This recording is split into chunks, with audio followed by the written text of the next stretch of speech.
Good morning, everybody. We'll just get started in a moment.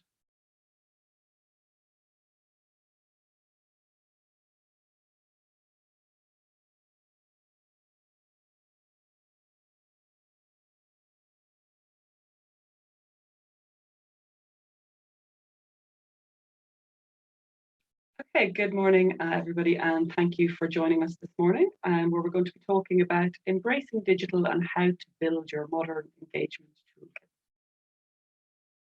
So before we get started, just to go through some of the webinar etiquette, the not very exciting part. So just to say that the session is going to be recorded and it is available on demand on the website afterwards. So if you want to access that, it will be on there later on today. You'll see there is a Q&A box, and that's for any questions that you have for Gavin or myself. We really want this to be as interactive as possible. So please do put any questions you have into the Q&A box. We will be keeping an eye on those. And also we will have some dedicated time as well to make sure we cover up as many of those as we can. You'll see there's also a chat box, and that's really for any more technical questions, support questions, or any more general questions for us as the organisers. And my lovely colleague Rebecca is in the background and she will be keeping an eye on those. So I'm Joyce Harmon. I'm Senior Client Relationship Manager with Hart Square, and I'm absolutely delighted to have Gavin with us this morning from dotdigital. Gavin, if you'd like to do a quick introduction. Yeah, quick introduction. I am Gavin Laugenie, Global Head of Content at dotdigital, and I am passionate about digital marketing, email, and helping people get the best out of the platform. Perfect, thank you, Gavin. And yes, and as well, Gavin and I were talking earlier, this is one of these topics we could talk about all day long. So we're going to try and see what we can do in the hour that we have. So thanks, Gavin. So just really quickly, those of you who are not aware of Hart Square, really just to say that we are consultancy practice and only work in the not-for-profit sector, and that any of the work we do or recommendations is based solely on the needs of our clients instead of independent pieces. It's really important. So getting us started, I just wanted to run a quick poll, so bear with me while I bring this up. And what we're just asking is, do you know what digital engagement means for your organization? So interesting, so you've got your options of yes, no, or unsure. At the moment, it's quite a lot of yes, which I think is a really positive thing. No no's, which is good. But let me just let that run for a few more minutes, and then I will end the poll. And yeah, perfect. And let me end the poll, and I will share the results. So yeah, interesting. 65% are saying absolutely yes, they do know what digital engagement means, but there's 35% of you who are unsure, which I think in itself is quite an interesting statement. So we've got nobody who's saying they don't know what it is, but it'll be interesting to find out a bit more about the unshores. Yeah, Gavin, I don't know if you had sort of any thoughts on the unshores or on that. I was just grabbing my my notebook to jot that down as something to bring up. It's interesting that there's unshores. But I don't think that's necessarily a shock. I think sometimes it means different things to different people. So that's probably why you get the unshores. But yeah, it's something we could talk about a bit later. Yeah, definitely. Perfect. Thanks, Gavin. I'm just going to stop sharing. Yeah, and I think that's exactly it. And in a sense, it's not really an unexpected result. And one of the reasons why we're having the session today. So what I just wanted to really just running through two really quick slides, and this first one is just sort of talking about some of the common challenges that what we see when when I'm talking to clients and talking to general other people in the sector. And although this is by no means all of the challenges, far from it, but it's three that come up an awful lot in the conversations that I have. And the first one is data. And the big issue around this is that data can be in many different places. Some can be in a CRM, some might be in an LMS, some might be in a grants management system, some might be in an email marketing tool, some might be in your event system, many different places that data can lie. But the big thing is that it's not connected, and understanding how are you going to utilize this data best in order to to do better engagement, in order to have better offerings. So data is always one of the things that comes up in the conversation, and I know when we'll talk to Gavin a bit later that he's got a lot to say around data as well. Content is definitely one of those ones where there's kind of two sides to that. One is that having content that's up to date.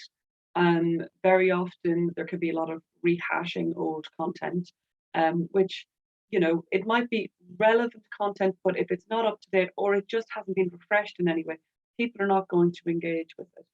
But also the other side of the content is, what is it you're trying to do with your content? Who are your audiences? What is the purpose of the content that you have? And also one of the things, thinking about the time and the effort that's needed to update content, and who's going to manage that, and resourcing can often be a challenge around content as well. The other thing around content, which leads into my point about website, is very often conversations I have is that, well, we've updated the content on our website a year ago. So kind of 2 points in that. A year is a long time, but also to say that the website is the only thing when talking about digital, hence why I put it on as kind of the third point. So absolutely your website is part of your digital strategy and your digital engagement, but it should not be seen as the only thing, the only tool, the only way to engage. And very often when I talk to people and they talk about developing an engagement strategy or a digital engagement strategy, their focus is purely just the website. So what we want to explore a bit today is that it's not just all the website, there's an awful lot more to it than that. Not forgetting, obviously, website is important as well. So then what we're going to cover today in a bit more detail is sort of 4 key areas. And this is very much how we sort of think about, if you're embarking on a digital engagement project, if you're trying to make things a bit easier, if you kind of break it into 4 sort of areas that will really get you started on how to think about going about it. So the first one, which might seem very obvious, is what does it mean to you? Because every organization is different. Every organization has different types of stakeholders and different ways of engaging with people. But going back to the poll question about, does your organization understand what digital engagement means? The fact that there was quite a few unsures there, I think, is an interesting thing. So when embarking on digital engagement strategy, it's about getting agreement internally on what does it mean for you as an organization, because that's a fundamental question in order to be able to then progress on with all the other parts. Content and channels, kind of what I've touched on before. So there can be lots of different types of content, and there can be lots of different channels that you're pushing this content out on. So it's about looking at, is the content and the channels that we are using, are they right for the audiences that we have? Is it working? Are we on the areas that people would expect to see it? How up to date is it? Digital tools, for me, is one of my favorite ones. I could talk about all day long. And without being harsh, it's don't just go out and buy things. Stop shopping. You need to think about, why is it you're buying something? Why is it you're bringing in another tool? One of the biggest challenges I find, and quite a lot of conversations I've been having with clients recently, is looking at their sort of technology landscape and actually looking at all the different tools and systems that they have in place, and realizing that often they'll say, well, we brought in this email marketing tool, for example, but it's not really working and we're not really getting much engagement with it. And actually what you're uncovering is the fact that the tool is not the issue. It's actually, it wasn't clear why this tool was being brought in, and either that it wasn't implemented properly, or there wasn't clear kind of goals or what it was you were trying to do with this. So when you're looking at digital tools, there's great tools out there, and I know Gavin will talk about this more, lots and lots of different options for tools, but be clear why you're bringing them in, be clear why you're procuring them. Don't just buy things for the sake of it. And then measure and evaluation. So this is very much around, understanding why have you embarked on this digital strategy? Why have you brought in these different tools? Why are you now looking at how you're engaging with people? So you should never make presumptions, never presume, for example, if you've just brought in a new email marketing tool, never presume that that is now working and is now delivering what it is you wanted. You need to measure, you need to constantly evaluate, you need to check, you need to speak to the audiences that it was intended for to see if it's working. So don't presume anything, I suppose, would be the main point around that. So we're going to cover these off in a lot more detail, and I'm just really keen to bring Gavin in because he has a wealth of knowledge and experience on this. So, Gavin, I'm going to bring you in now. Hello. So, hello. And I know you've been very busy and traveling all outside of the UK. I mean, lucky you getting out and about a bit more. So I appreciate your time this morning. No worries at all. So can you tell us a little bit about your background and then also your role at dotdigital? Yeah, sure. Oh, wow. Let's get into this. So, as I said, I'm global head of content at dotdigital already. But I also sit on the DMA's email council. But I started off in email marketing, gosh, probably about 17 or 18 years ago, back when it was just spam. That's how people saw it. It was, I used to speak to people and they say email, surely that's spam. So we progressed a little since then. I moved into account management and then into consultancy as well. So essentially, throughout whatever I've done, really, it's been really focusing on helping our clients understand this whole sort of digital ecosystem, let's say, really understand email, but deliver the most out of the platforms they use. And I work for dotdigital. I don't know if anyone knows dotdigital, but you should do. And throughout our time, we've had a very sort of powerful tool, but very simple to use as well. We used to say Fisher Price interface, and that's a technology. So that's what we're all about. But as I said, I've been working with clients to make sure they get the most out of their customers, whether it's you refer to them as customers, patrons, or donors. Perfect, thank you. I like that personality. So what for you would you say is the biggest challenge you find when clients are thinking about this? You've hit the nail on the head already. You said it. It's data. Data is everything. It's most of the issues that clients have come back to data in some way, shape, or form. It's the bedrock of the strategy that we're looking to put together to combat a lot of these challenges. So the way I see it, it's everything from acquiring the data, because you're in a bit of a sticky situation if you have no data. So acquiring that data, but ultimately right the way through to sort of unifying it. And I think what happens a lot is we have disparate data. So it sits in a number of different places, and it's trying to unify that together. So data unification is key. And then that leads you into things like, segmenting and automation. I think, the other challenge is sort of strategic, but having the right data sort of helps you get into that right place. And you also talked about creating copy as well, which I think is probably even more crippling than data. I think you don't necessarily have to be a data scientist, but you can be data literate and get past. But often the not having the right copy or content kind of cripples people. So I always say to people, if you haven't got anything to say, then don't say it. But it's not that easy. You want to say something, but what should you be saying? So the data and creating the right content is where people struggle. And I think linking those two things together are essential, and that's where you got the strategic piece. So you can say, and here's the old adage, that you can say the right thing to the right person at the right time. Yeah, absolutely. And yeah, I couldn't agree more. I mean, I think data. I mean, I'm sure the both of us, we could talk about data all day long, but linking them the two together, the data and content, absolutely. And not underestimating it, content is a challenge. Absolutely, completely agree with you. Massively. One of our biggest pieces of content, funnily enough, is something called Copyrunga. And it's all about basically, not getting your copy wrong. And it's funny because the dotdigital platform doesn't help you to create content, but it's one of our largest sort of circulated pieces of content, because people struggle with getting the content together. It's difficult to understand what to write, how to write it and get the right tone of voice. and then place it in the right places as well. So it is a difficult thing, and because I head up the content team, I've got massive respect for the content writers. So yeah, it's definitely more difficult than a lot of people give it credit for. Yeah, absolutely.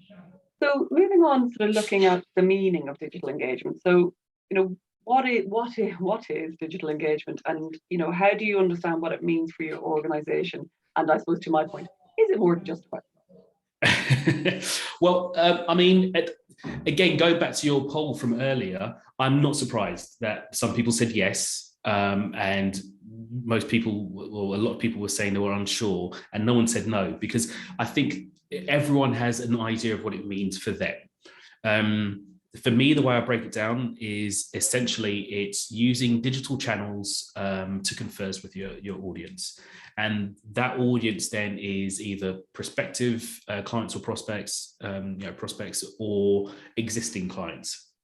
And it's using the right channels to communicate with that audience. That's the way I see it. And it shouldn't be a case of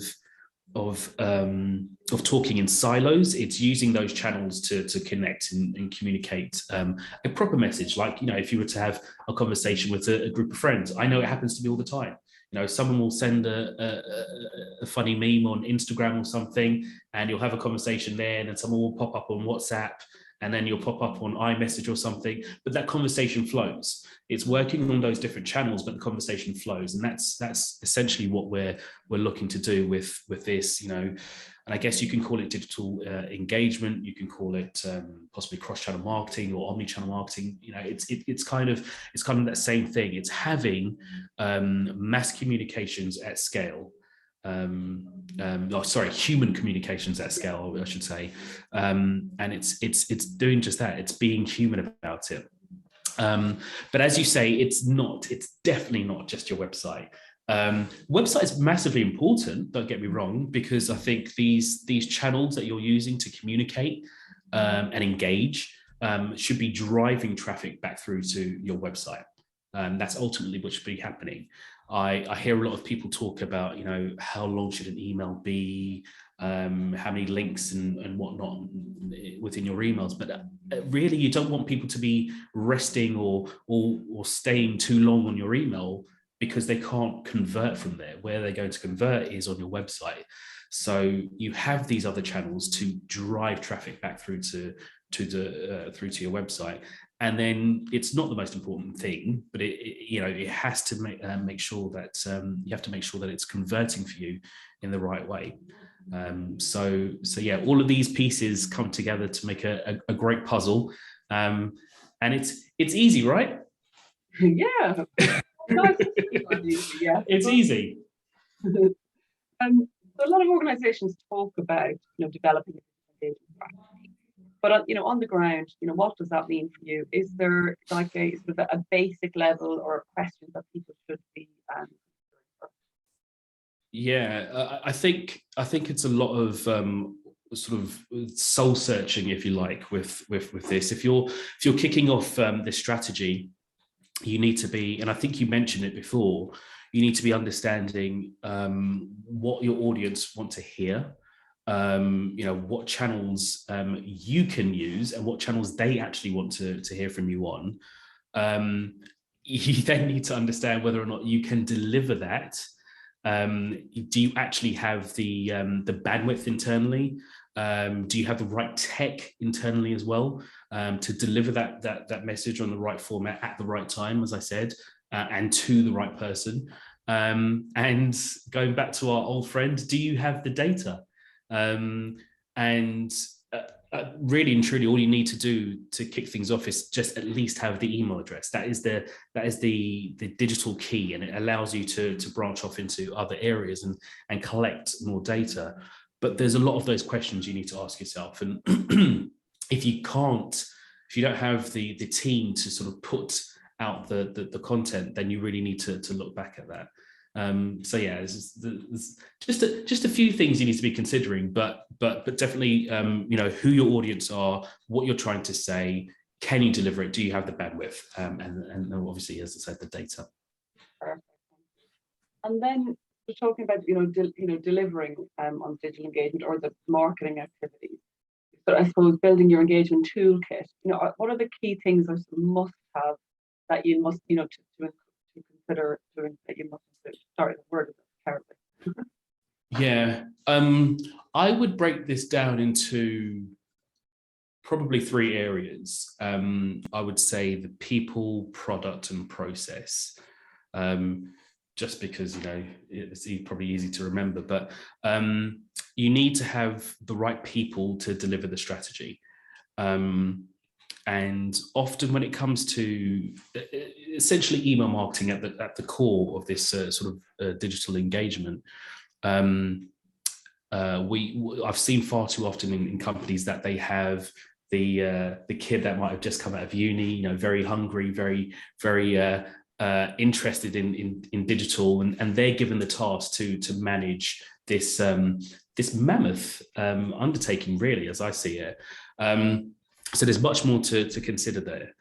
They need to be able to, or you as a business need to be able to understand your competitors, what it is they're churning out, the different content they're producing on the different channels as well, and really sort of study those competitors and the landscape in general.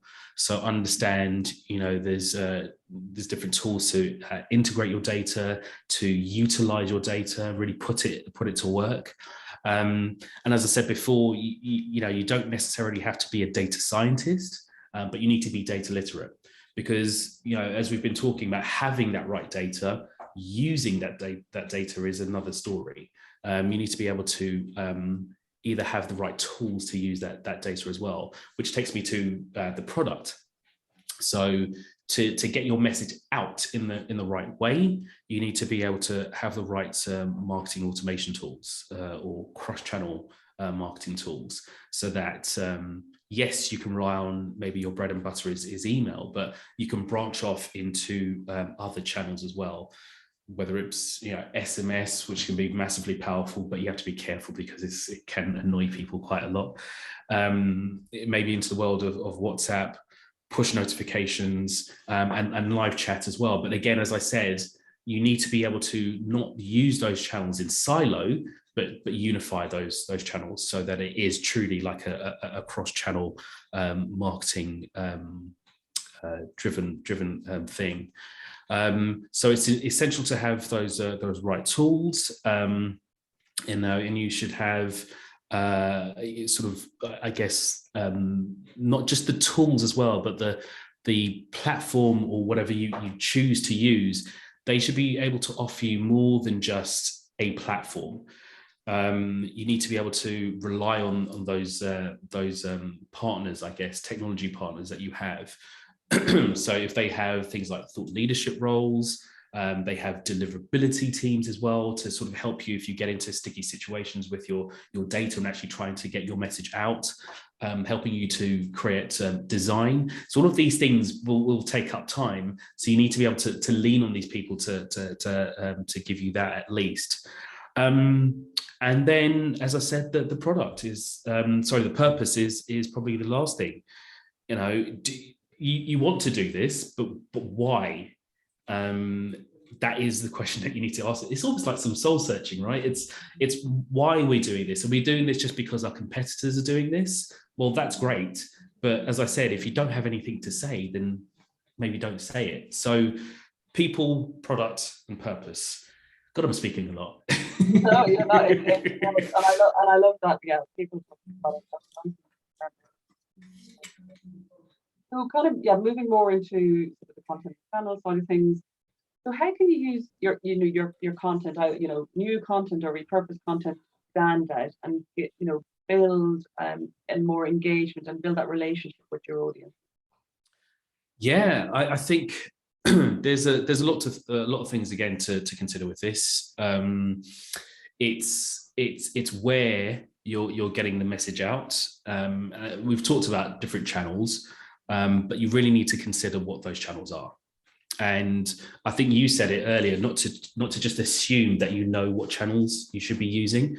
You should definitely lean on your audience and ask them.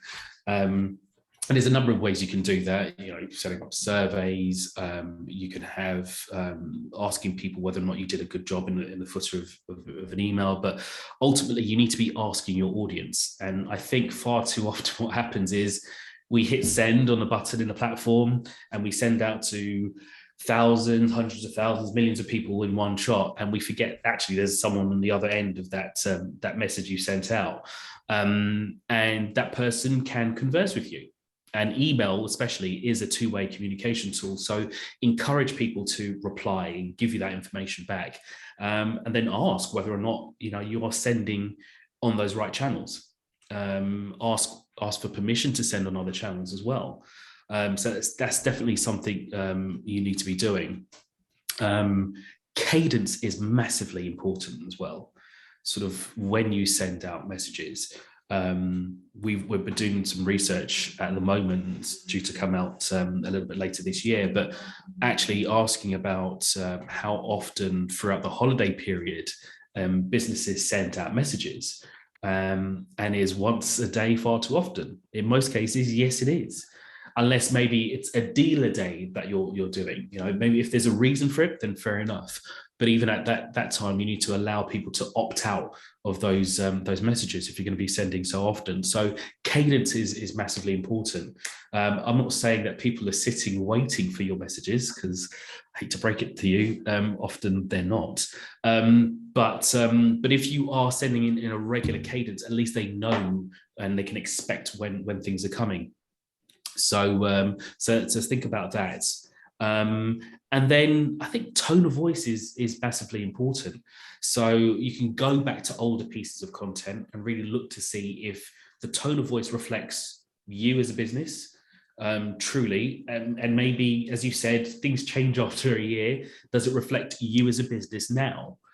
So tone of voice is definitely something that you need to look at. And in a piece of content that we've produced now, Hitting the Mark, we found that brands who shared their values and a mission and vision, they sort of stood out from everyone else. So if you can portray that, if you can get that out in your content, then it really does help to solidify a relationship. And that's what we're looking to do with this digital engagement overall, is create a relationship. And then if you have a clear set of values, and sort of an overarching sort of company vision, then that again helps to connect with your customers. And you need to be able to show that, because that helps you differentiate yourselves from everyone else. Yeah, I think that's a really, really good point. Yeah, I really like that. It is, what is it that's unique about you? What is it that you're really trying to do as an organization? And particularly in this sector as well. Everybody is so passionate, the organizations, of what they are doing, working for their members or their donors or supporters or whatever it may be. Moving on, looking at social channels. So, how do you see them feeding into a digital strategy? And, how do you choose or not choose what channels to use, or what's going to be, relevant for your type of content? It's quite a big question. It's a difficult one. I mean, I wanted to get a Star Wars quote in here, not quite, but a sort of connection in here, because even with the last thing we were talking about, sort of standing out and having things that differentiate you from everyone. So something that I say to people is, be the purple lightsaber. You're nodding, I think you know what that means, but yes. in this, all the geeks can kind of shut off now, but in Star Wars, Mace Windu, or Samuel L. Jackson's character, was the only one who had a purple lightsaber. So in a battle scene where all these other lightsabers are going on, you can sort of pick out that purple lightsaber, and that's what everyone needs to be doing. You need to be the purple lightsaber and stick out from the crowd.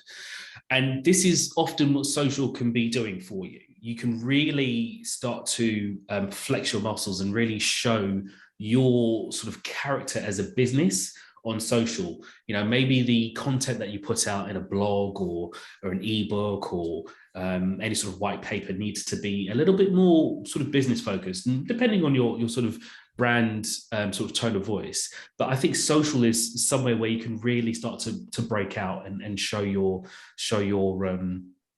how sort of different you are from everyone else. So definitely look at what channels are sort of working from you.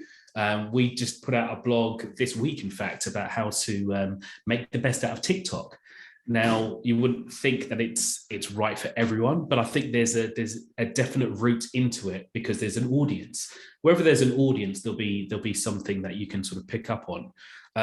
But again, you need to figure out whether it's right for you. And as we said previously, ask your audience. If there's an appetite for it there, because the worst thing is to sort of put together a strategy or a plan of action for tackling or attacking social, and then you don't have that audience there at all. But even when you don't have an audience, I think, again, relying on your sort of personality is what's going to set you apart. So start to post as much as you can on things like LinkedIn. Get the team internally to sort of engage on that too, and encourage different parts of the business to create content. I think that's another great thing that you can do if you have blogs internally, but also if you're using social is get other teams in on the act. But yeah, don't assume, get sort of data driven here, and make sure that you are getting some input back from your audience to let you know what channels you should be using. But I think it's great if you can jump on things like LinkedIn and Twitter, and then you can gradually sort of build up an audience and link in other businesses that are maybe not necessarily in your sector, but maybe partners that you have as well. That helps to sort of spin up interest. But social is definitely something to make use of. But don't underestimate how much time it does take to apply to it, though. Yes, that's a very good point. And I'm going to read that blog about TikTok because it's very interesting. Showing my age, I just always think of my nieces and nephews who are always on TikTok. Like, I really need to understand more about this. Anyway, just to say, we've had some really good questions coming in, which we'll get to in a couple of minutes. But just to say, please do put in any other questions. It's your opportunity to pick Gavin's brain, so do take it while he's here. So, talking about digital tools in a bit more detail. So, one of the questions definitely always get asked is, how do you make best, the best use of the digital tools that you already have, or an interesting one on that, or how do you know if they're the right? How do you know if it's the right tool? It's, if the shoe fits, I guess, isn't it? I think if you're going out and looking for the right tool to engage your audience, again, there's a few things to sort of consider. I would say, because no one has an infinite amount of time, and if you do, please let me know how you have that, because I would love to. I'd love to take notes, but no one has an infinite amount of time. So ease and speed of use is definitely something that you should be looking for. If something takes you 2 weeks to do every time you want to do something new, then that cannot be the right tool for you. If the software that you're looking at, the tool that you're looking at, doesn't have an option for you to get a free trial and maybe test it out and see if you can actually sync your data, then that's probably not right for you. But as I said before, if it's easy to use, great, but you also need the power behind it as well. So as I said, you don't have to be a data scientist, but being data literate. And then if the platform or the tool that you're using can help you to crunch through the data, give you some sort of insights, if you're able to use things that are sort of machine learning powered, so that you can crunch through as much data as possible to give you some ideas of target markets, so you can segment your data and really speak to people at a really finite degree, and personalize as well. Don't forget the ability to sort of personalize your content. It really helps you to cut through the noise in what is a crowded inbox now. So those are the sort of things you need to be looking for. So yeah, having that predictive insights, cross-account reporting. If you have multiple accounts, I know that some businesses have different sort of focuses. So if you have separate accounts, then you might want to be able to unify those accounts and look at sort of reporting across that. But then also the support you get. And again, I'm not just talking about technical support. I think you need to be able to look at, a customer success team, that really does understand you, and strong partnership links as well. Having one piece of software is great, but if that one piece of software does then integrate to other pieces, then it makes your life so much easier. And if you've got techie people in your team, then definitely get those technical advisors involved as well, because they'll be over the moon if their jobs are made easier when it comes to unifying your data and connecting to different data sources or different tools that you also use as well. Yeah, perfect. And I think, you know, and that covers a lot of sort of just looking at the next question, which is really about, you know, advice about, you know, working out what you need and the tools for the organization. And I think it's, you know, you don't presume on anything, and having those conversations, I think that's really, really important. I don't know if there's anything else you want to add on that one. Well, yeah, it's really about having those open and honest conversations with the businesses that you're speaking to. So if you are looking for a cross-channel automation or a digital engagement tool, the people at the business are massively important. I mentioned people earlier, but if you're able to sit and have that open, honest conversation, they understand what you're trying to achieve, and they can show you the easiest ways to help you sync your data and sync to other tools. Because let's be honest, I mean, you joked and said you shouldn't be going out and buying other tools, but it happens. You know, you'll have other things that are connecting to your website, to your back-end data. But if a tool can sit almost in the middle of that and sort of connect all of these things together, as I said, sort of data unification, then that is really you know, what you're looking for. And if the people in the business can understand that, you know, what it is that is sort of key to you, or not even you understand that, it could be a case of you have no idea what you're talking about at all. You just know what you want to do at the end, which is to communicate with your audience.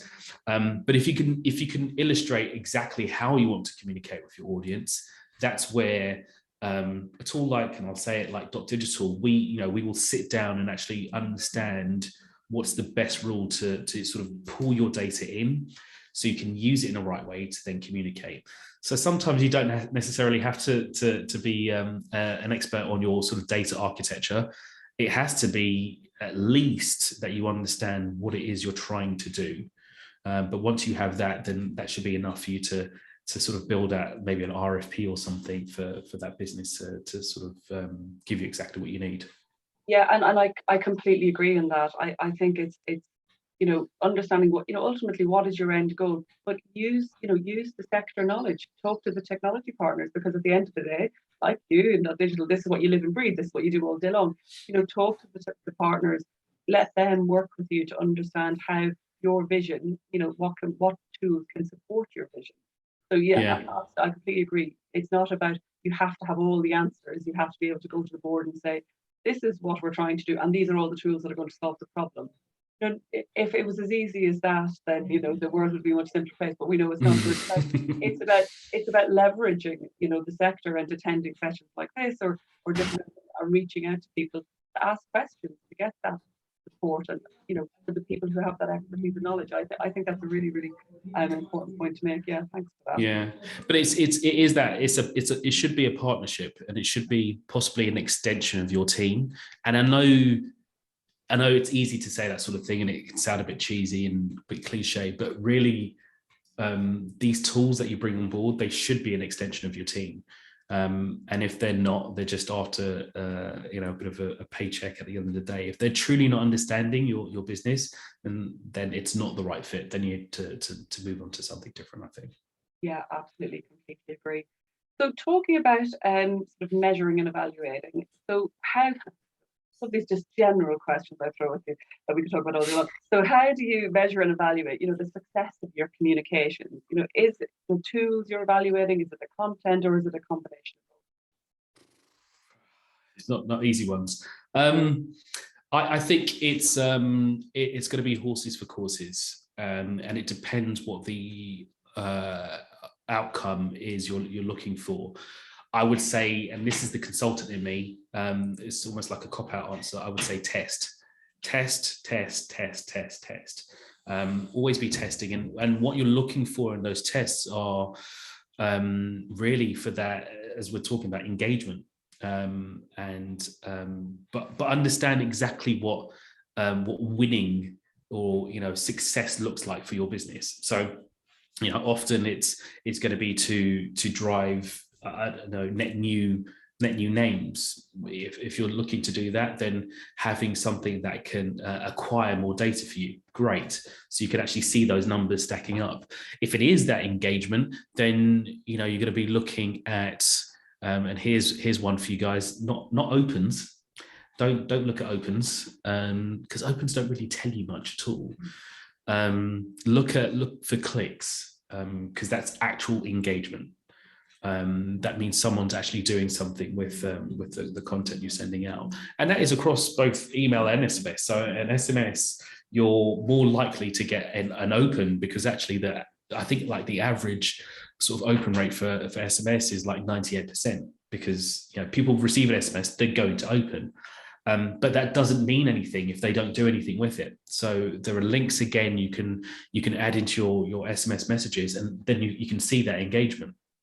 So if you have that, then that can truly tell you whether or not things are sort of working. But then you can use other tools as well. If a lot of times I speak to clients about emails that are branding and not necessarily being engaged on. So you can see maybe with your analytics, your GA, that if you send out an email message, you don't necessarily have a spike in opens, which is again why I'm saying not necessarily looking at opens, but your subject lines are engaging enough, it actually drives people through to your website directly. And then you can see maybe donations or whatever happening on that end.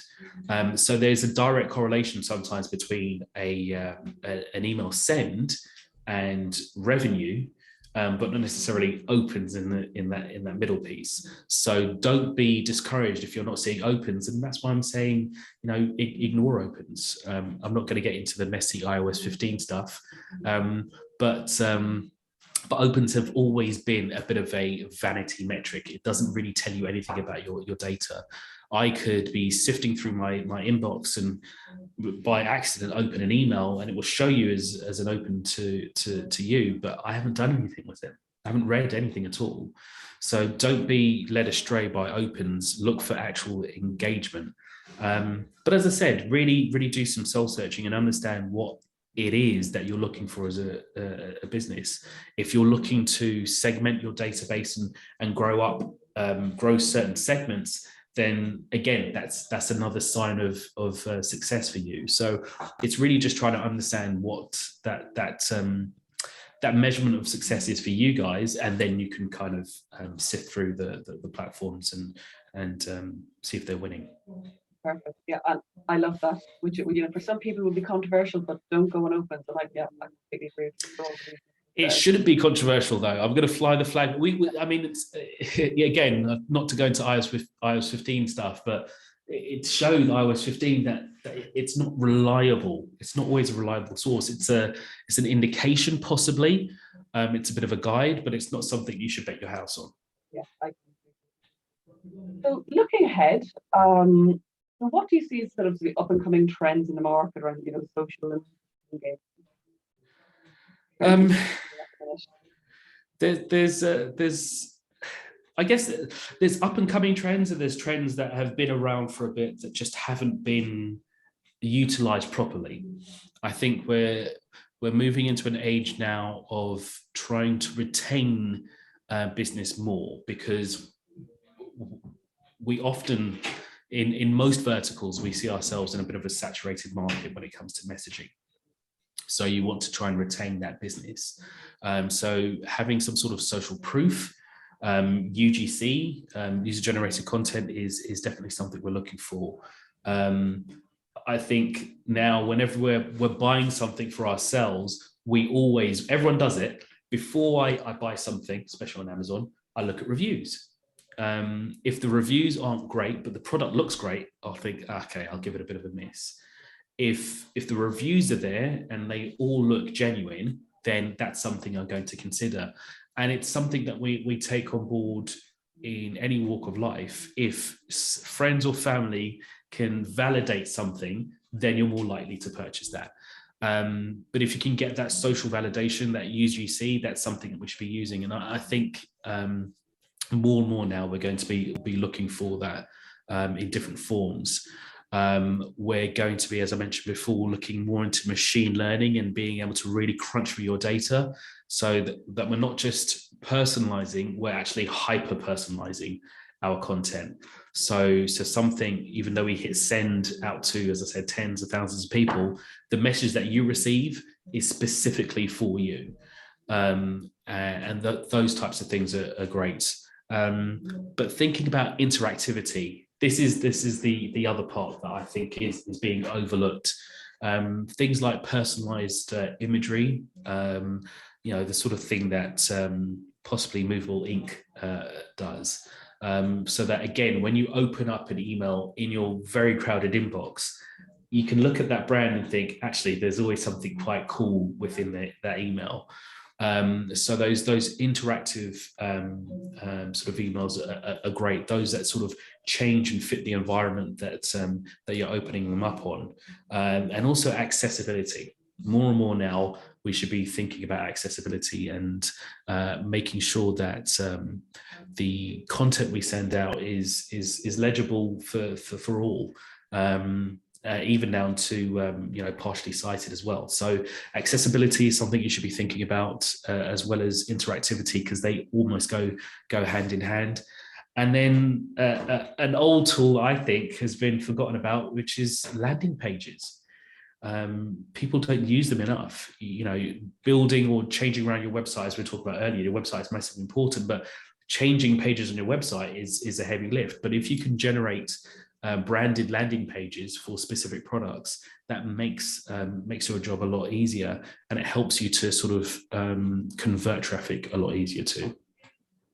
Yeah, perfect. And well, you've already just answered one of the questions that came in. One of the questions was around, what do you think about making emails more interactive and visual? So you've already covered that, which I think is fantastic. Thank you. The audience on that one. So we've got lots of questions, and I'm just conscious of time. So, so one of the ones was, in your experience, what do you think is the average number of touch points that people have with an organisation when looking for information? Have any sort of view on that? There have been some studies that are done on touch points, but what the difficult thing here, and again, like I said it earlier about copying out of things and putting my consultant hat on and say testing, but that is something you're going to have to do. The amount of touch points you need in order to get someone to convert it massively depends on sort of industry, your messaging, and where you're sort of hitting people with that message. It would be wrong of me to say that it's going to take X amount of touch points in order to get someone to convert. But I think what you need to be doing is really analyzing the different messages that you send out. And as I said before, the cadence is very important. If you're hitting people too often, then they're going to very quickly turn off. And then the next question is, how often should you be sending? Well, again, that needs to be tested out. So I couldn't say that again, one per day is too often. If your content and what you're actually saying sort of connects to that and is relevant to that, in a lot of cases, once or twice a week is more than enough. But again, you need to look at whether you're saying something of value. And if you're not saying something of value, then you shouldn't be saying it at all. But that all, goes up the tree to how many touch points you should have. I really can't say. It's something that you would need to sit down with a strategist in order to understand, to set out a plan initially, and then monitor how that's going. That's why I'm doing testing. Yeah. Oh, great question. So we are trying to deliver digital in our organisation more effectively, but our website needs updating and obsessed. As it holds so much information, should we do this first before we think about anything else? or can we continue to communicate across other channels too? I think that question will resonate with a lot of people on the It's a difficult one, and this is probably where, again, looking at a strategy of creating blogs, landing pages, and a proper sort of cadence of messaging will help out. You know, having maybe a process of putting together a strong newsletter, so you can really control the information that people consume that you're sending out, and then having, you know, sort of clear blogs and creating landing pages so you can divert people to the right places is probably where you need to go to give you time to redo that website. It's difficult to say whether or not you should just stop everything to get the website done. I think there needs to be some form of BAU while you're getting the website sort of changed, which is why I said landing pages can be so important for you. You can hopefully spin those up very quickly and sort of drive people to those pages rather than getting lost on the rest of your website. But I would look to almost streamline that website and have the, you know, divert people to things like blogs, landing pages, and also tools like we've started using. Is a bit of a tip for you. Instead of using PDFs, we use a tool that allows you to be more interactive with your content. You can sort of sift through pages a lot more, and if you download Hitting the Mark, you'll be able to see just how it works. But what we can do from that is not just see who has downloaded a piece of content, but you can see if people have come back to it. Which is invaluable, because with a PDF, if you allow someone to download a PDF, you can't see whether or not they've gone back to it at all. So changing the way your content is delivered to your audience can also help you with the brunt of the weight that your website takes. So you have some analytics there as well. Perfect, thank you. Then another question come in is, what's your advice when structuring and putting together a digital engagement strategy? Who should input into it? I think you definitely need to have someone technical on your end, someone that really understands the data architecture. If you don't have that person, then hopefully whoever you're speaking to as being a provider can help you there. But if someone understands your data architecture, where things sit, how often things are updated, how they flow to and from other tools, then that is a key person to have. Someone that deals with the content, the generation of the content, and where that content sits, and someone who is responsible for sort of driving out that content as well. So again, if it sits on a website, if they're in charge of actually sending out the emails or the SMS messages, those are those people. And I'm sorry to say, if you're marketers out there, you should probably be working with your sales team too. If you have a sales team, they are on the ground. They speak to the individuals that are sort of donating to you or whatever. So they should have a bit of a say too. And also the data that they receive is going to be going into these platforms. So all of these people need to come together. And obviously as well, probably the person that holds the purse strings. And it kind of also ties into then your question about your statement about marketing. The question that's come in around, in a small organization, can digital engagement be delivered by the marketing stroke events team, or do you think it's better delivered by people with that kind of ties into your saying about? Sorry, I missed that last piece. Was it better delivered by people by people with specific skill sets? Well, I'll answer this in a slightly different way. This comes back to the platform that you use and how easy it makes things for you. I'm not suggesting that your marketing team should be a one-man band, but if the platform that you're using enables you to work in that way very easily, then that kind of makes your life easier. So yes, it's great to have specialist teams.